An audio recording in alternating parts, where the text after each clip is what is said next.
Well, as fans of The Mentalist know, Patrick Jane has been tracking Red John, the serial killer who murdered his wife and daughter for years now. Well, Sunday night, the two finally come face to face. Here to tell us more are the stars of The Mentalist, Simon Baker and Robin Tunney. So nice to have you with us today. How are you doing? Good, Meryl. We're very good, thanks. Okay, so let's talk about this. Sunday night's episode last week was a big one. This is going to be even bigger. Most of the time you see the resolution to a huge storyline like this at the very end of the series. Why do it now? Because we know that the audience is watching.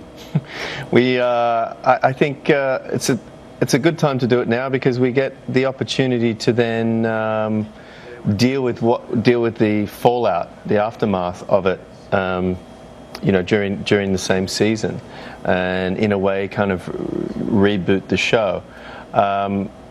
Often, when you have the closure of a big storyline at the end of a series, we never really know. It's not like you get great warning on when a show is going to be cancelled or not. It's often, you get 2 weeks and you're told that that's it. So sometimes you don't even get that. So this was a way of giving the audience that closure and hitting that climax and being in control of it. And be able to pay as much attention and detail to it as it needed. I also think that, while the fans of the show really wanted to know who Red John was, they've had 5.5 years to sort of, fall in love with Simon's character. And I think they want to see who he is without Red John in his life. Like, there's sort of a curiosity there.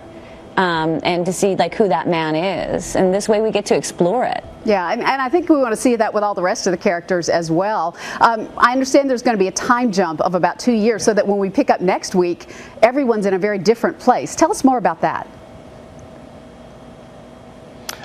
Yeah, that's exactly it. It's 2 years has passed, the dust has settled, and I think there's sort of a certain level of introspection that's taken place over those 2 years, and people coming to the realization of who they care about and who they miss, and wanting to get back into life again.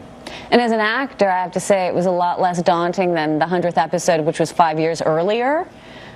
Because I feel with our schedule, it's a lot easier to look 2 years older than 5 years younger. Yeah, that's for sure. I bet a lot of fans... I need a pen and paper to follow that, I'm sorry. That made perfect sense to me. I bet a lot of fans would love to see Patrick and Jisbon get together. Is that a possibility, do you think, in the future?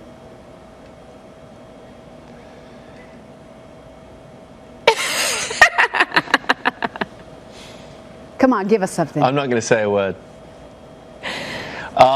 Look, I think it's one of the best parts of the show, that relationship, because they're so focused on chasing Red John all the time that it's sort of rare that you have these moments where they stop and look at each other and go, you're kind of a great person, and we don't get those opportunities very often, and that makes it even better because it sort of teases that bit out. But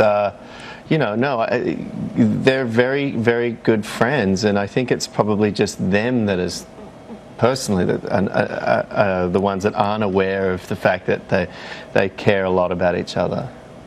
Well, it's been so much fun watching you over the years, and I hope we'll have more years to come. Thanks so much for being with us today. Thank you, Meryl. Thank you, Meryl. All right, don't miss The Mentalist Sunday night. It's going to be good. It's right here at 9 o'clock on News Channel 5.